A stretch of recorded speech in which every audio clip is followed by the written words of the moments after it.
नमस्कार, आप सभी दर्शकों का स्वागत है। आप देख रहे हैं इंडिया 24/7 लाइव टीवी। मैं हूं आपके साथ मधुमिता। तारीख 5 दिसंबर, इलाका राजस्थान की राजधानी जयपुर का श्यामनगर। यहां जयपुर का कपड़ा कारोबारी नवीन शेखावत स्कॉर्पियो गाड़ी में सवार होकर दो युवकों के साथ राष्ट्रीय राजपूत करणी सेना के प्रमुख सुखदेव सिंह गोगामेड़ी के घर आते हैं। यूं तो सुखदेव सिंह के घर में सुरक्षा के पुख्ता इंतजाम है, लेकिन सुखदेव नवीन को जानते थे, इसलिए उन्होंने बिना चेकिंग के ही नवीन शेखावत को आने दिया। फिर चला बातचीत का सिलसिला। सोफे पर एक तरफ सुखदेव बैठे थे तो सामने नवीन के साथ आए दोनों युवक, वहीं बगल में नवीन शेखावत भी बैठे थे। किसी सिलसिले में चारों आपस में बातचीत कर रहे थे कि तभी सुखदेव के मोबाइल पर एक कॉल आया। जैसे ही सुखदेव ने कॉल उठाया, नवीन के साथ आए दोनों युवकों में से एक युवक अचानक उठा और सुखदेव को गोली मार दी। बिना समय गंवाए दूसरे युवक ने भी फायरिंग शुरू कर दी। सुखदेव को जैसे ही गोली लगी तो उनके शरीर से खून की धारा निकलनी शुरू हो गई। वहां मौजूद सुखदेव के बॉडीगार्ड कुछ समझ पाते कि तभी दोनों युवकों ने नवीन शेखावत पर भी फायरिंग कर दी। पूरा कमरा गोलियों की आवाज से गूंज पड़ा।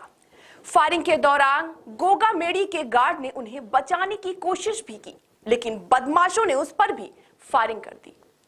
जाते समय भी एक बदमाश ने गोगामेड़ी के सिर में गोली मार दी।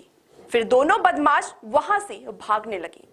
इस दौरान सुखदेव के गार्ड्स ने उन्हें रोकने की काफी कोशिश की।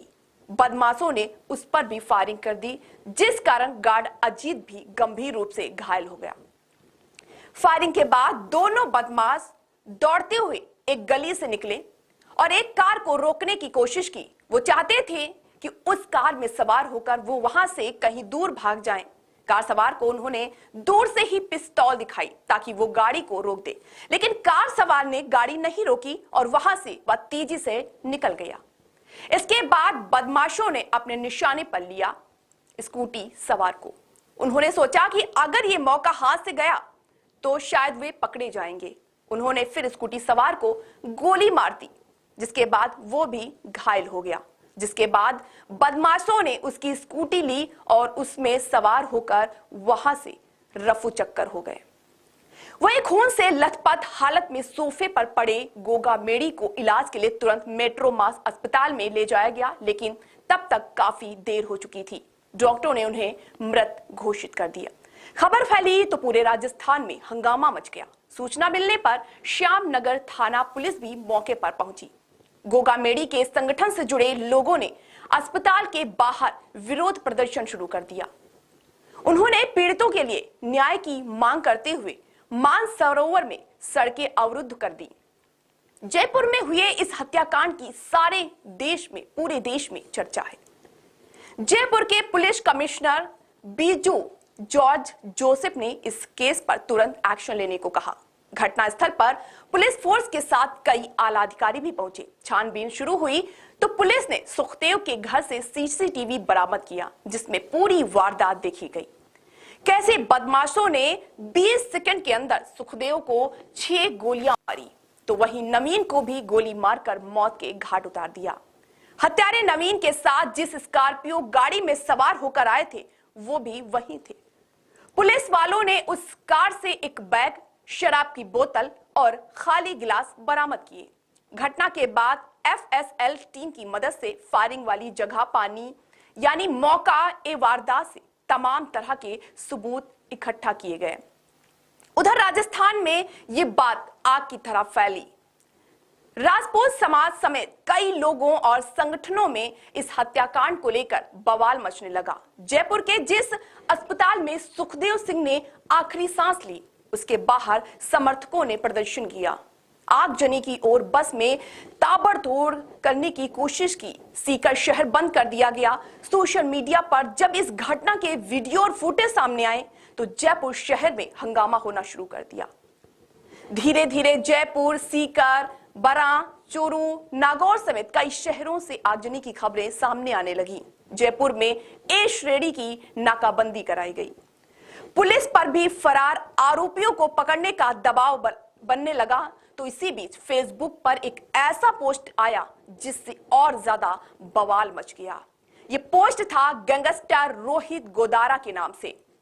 राष्ट्रीय राजपूत करनी सेना के राष्ट्रीय अध्यक्ष सुखदेव सिंह गोगामेड़ी की हत्या की जिम्मेदारी लॉरेंस बिश्नोई गैंग ने ली है। बिश्नोई गैंग के एक खूंखार गैंगस्टर रोहित गोदारा ने सोशल मीडिया पर ऐलान किया कि उसने ही करनी सेना के अध्यक्ष की हत्या कराई है। कारण भी बताया। उसने बताया कि सुखदेव सिंह गोगामेड़ी उसके गैंग के दुश्मनों का साथ दे रहे थे। बता दें, इस हत्याकांड में उसके गैंग के गोल्डी बराट ने भी अहम भूमिका निभाई, जो इस वक्त कनाडा में है। उसके साथ ही रोहित गोदारा ने अपने दुश्मनों के लिए चेतावनी भी जारी की। उस पोस्ट में लिखा, सभी भाइयों को राम राम, मैं रोहित गोदारा कपूरी सर गोल्डी बराट। भाइयों, आज सुखदेव गोगामेड़ी की हत्या कर दी गई। हम इसकी पूरी जिम्मेदारी लेते हैं। ये हत्या हमने करवाई है। भाइयों, आपको बता दें कि ये हमारे दुश्मनों का साथ देते थे, मजबूत करते थे। जहां तक दुश्मनों की बात है तो उन्हें अपने घर के दरवाजे पर अपनी अर्थी तैयार रखनी चाहिए। जल्द ही उनसे भी मुलाकात होगी। बस इस पोस्ट के बाद तो और पुलिस ने अपनी कार्रवाई को ज्यादा तेज कर दिया। हर तरफ नाकाबंदी करवाई गई। जगह जगह के सीसीटीवी फुटेज खंगाले जाने लगे ताकि आरोपियों को जल्द से जल्द गिरफ्तार किया जा सके। राजपूत समाज से जुड़े कई अन्य संगठनों ने तो यहां तक कि कह दिया कि हम सीएम का शपथ ग्रहण तक नहीं होने देंगे जब तक आरोपियों की गिरफ्तारी नहीं होगी। घटना के बाद राज्यपाल कलराज मिश्र ने डीजीपी उमेश मिश्रा को तलब किया। सुखदेव सिंह गोगामेड़ी की हत्या के बाद डीजीपी उमेश मिश्रा ने प्रदेश भर के पुलिस अधिकारियों को सतर्क रहने के निर्देश दिए। उन्होंने हत्यारों को पकड़ने के लिए बैरिकेडिंग के निर्देश भी जारी किए। संबंधित जिलों में विशेष सतर्कता के साथ साथ सुरक्षा बढ़ाने के लिए भी कहा गया। इसी तरह एक दिन बीत गया, फिर अगले दिन भी मामला कहां शांत पड़ने वाला था, यानी आज की बात हो रही है। राजपूत समाज के कई संगठनों के आह्वान पर आज पूरे राजस्थान को बंद कर दिया गया है। पुलिस भी अपनी तफ्तील में जुटी हुई है। तभी इस केस में पुलिस को बड़ी कामयाबी मिली। बातचीत के दौरान महज 10 मिनट के अंदर सुखदेव की हत्या करने वाले दोनों आरोपियों की पुलिस ने पहचान कर ली है। एक का नाम रोहित राठौर है, जो कि नागौर के मकराना का रहने वाला है। वहीं दूसरे का नाम नितिन फौजी है, जो हरियाणा के महेंद्रगढ़ का रहने वाला बताया जा रहा है। राजस्थान पुलिस ने हरियाणा में कई जगह छापेमारी करने के बाद दोनों को गिरफ्तार कर लिया है। पुलिस इस केस को रोहित गोदारा के एंगल से भी खंगाल रही है, क्योंकि इस सोशल मीडिया पोस्ट के जरिए रोहित गोदारा गैंग ने इस हत्याकांड की जिम्मेदारी ली है। बता दें, गैंगस्टर रोहित गोदाना गैंगस्टर लॉरेंस बिश्नोई गैंग का गुर्गा है। पुलिस ने उस पर 1 लाख रुपए का इनाम घोषित किया। गोदारा साल 2022 में फर्जी नाम से पासपोर्ट बनवाकर देश से भाग गया था। विदेश जाने से पहले गोदारा बीकानेर में रहता था। वो 2019 में चूरू के सरदार शहर में भीवराज सर की हत्या के मामले में भी मुख्य आरोपी था। 19 साल की उम्र में अपराध की दुनिया में उसने कदम रखा। वो अब तक 15 बार जेल जा चुका है। रोहित गोदारा बीकानेर के कालू थाने का मोस्ट वांटेड है। गोदारा के गैंग में 150 अपराधी हैं। राजस्थान के अलावा वो और उसके कितने भी गुर्गे हैं। हरियाणा, पंजाब में भी वारदात को वो अंजाम देता आया है। उसके खिलाफ 32 से ज्यादा आपराधिक मामले दर्ज हैं। सिद्धू मूसेवाला मर्डर केस में भी उसका नाम सामने आ चुका है। नागौर के लाडनू से कांग्रेस विधायक मुकेश भाकर को उसने जान से मारने की धमकी दी थी। पुलिस ने गोदारा के खिलाफ रेड कॉर्नर नोटिस भी जारी किया था। उस पर 1 लाख का इनाम भी घोषित है। 2022 में गैंगस्टर राजू ठेहट की हत्या की जिम्मेदारी भी वो ले चुका है। इस वारदात की साजिश पंजाब के बठिंडा स्थित जेल में बंद गैंगस्टर संपत नेहरा ने की। वो लॉरेंस बिश्नोई का गैंगस्टर है। इस हत्याकांड की साजिश के संबंध में 10 महीने पहले ही राजस्थान पुलिस के पास इनपुट आ गया था। सूत्रों के मुताबिक नेहरा ने 10 महीने पहले ही गोगा मेडी की हत्या की साजिश रची थी, जिसे मंगलवार दोपहर को अंजाम पर पहुंचाया गया। इस हत्याकांड में कुख्यात गैंगस्टर संपत नेहरा राजस्थान पुलिस की रडार पर है। गैंगस्टर संपत नेहरा को लॉरेंस बिश्नोई का राइट हैंड माना जाता है। संपत नेहरा कभी राष्ट्रीय स्तर का खिलाड़ी हुआ करता था, लेकिन फिर वो अपराध की दुनिया में घुस गया। कॉलेज के दिनों में लॉरेंस बिश्नोई से उसकी दोस्ती हुई थी। उसे एक ऐसा अपराधी माना जाता है जिस पर लॉरेंस बिश्नोई आंखें बंद करके भरोसा करता रहा है। खेल में संपत नेहरा ने कई अवार्ड जीते थे। उसे लॉरेंस बिश्नोई का सबसे खास गुर्गा माना जाता है। कई गैंगवार, हथियारों की सप्लाई और हवाला के पैसों को इधर उधर भेजना, इन सब में संपत नेहरा एक्सपर्ट है।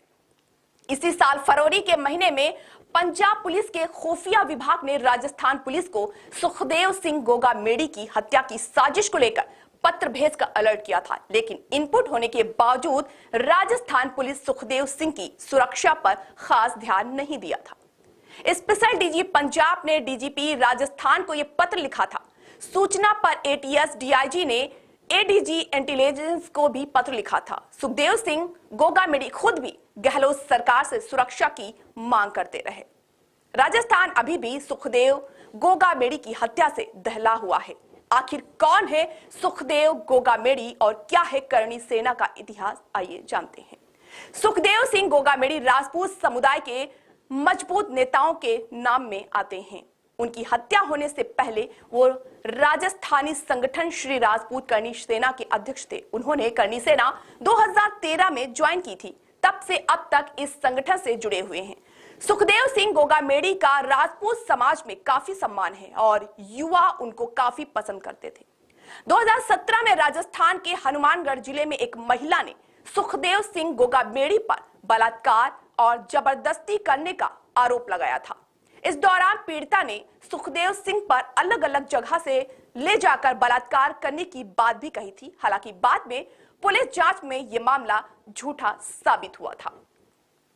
अब बात करते हैं इस संगठन की। बीते कई सालों से करणी सेना का नाम किसी न किसी मुद्दे पर चर्चा में बना रहता है। करणी सेना की स्थापना साल 2006 में लोकेंद्र सिंह कालवी द्वारा की गई थी। इस संगठन का नाम करणी माता के नाम पर पड़ा, जिन्हें उनके अनुयायियों द्वारा हिंगलाज का अवतार माना जाता है। करणी सेना को राजपूत समाज का संगठन माना जाता है। ये कोई राजनीतिक संगठन नहीं है, लेकिन विभिन्न राजनीतिक दलों द्वारा इस संगठन को लुभाने की कोशिशें की जा रही हैं। राजस्थान के राजपूत बहुल इलाकों में इस संगठन का काफी अच्छा खासा प्रभाव है। संगठन दावा करती आई है कि वह संस्कृत की रक्षा के लिए कार्य करती है। बता दें कि मार्च 2023 में संगठन के संस्थापक लोकेंद्र कालवी का निधन हो गया था। करणी सेना का नाम तब सबसे ज्यादा चर्चा में आया था जब साल 2018 में आई दीपिका पादुकोण, रणवीर सिंह और शाहिद कपूर अभिनीत फिल्म पद्मावत का विरोध हुआ था। करणी सेना के कार्यकर्ताओं में भारी प्रदर्शन के इस फिल्म पर बैन लगवाने की मांग की थी। इसके अलावा संगठन ने राजस्थान के मशहूर गैंगस्टर आनंदपाल सिंह के पुलिस मुठभेड़ में भी मारे जाने का विरोध किया था। करणी सेना का आरोप था कि सरेंडर करने के बावजूद भी आनंदपाल को फर्जी मुठभेड़ में मारा गया है।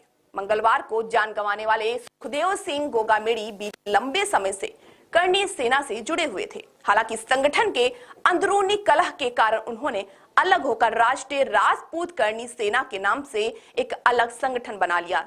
वह खुद इसके अध्यक्ष बने थे। हालांकि साल 2021 में दोनों धड़े फिर से एक हो गए और श्री राजपूत करणी सेना का विलय श्री राष्ट्रीय राजपूत करणी सेना में कर दिया गया था। तो ये थी सुखदेव की पूरा इतिहास, करणी सेना का इतिहास। फिलहाल इस मामले में पुलिस छानबीन कर रही है। आगे इस मामले में जो भी खबर सामने आती है हम आपको पल पल की अपडेट देते रहेंगे। फिलहाल जुड़े रहिए। वक्त है छोटे से ब्रेक का, हम मिलते हैं बड़ी खबर के साथ। तब तक के लिए दीजिए इजाजत। नमस्कार।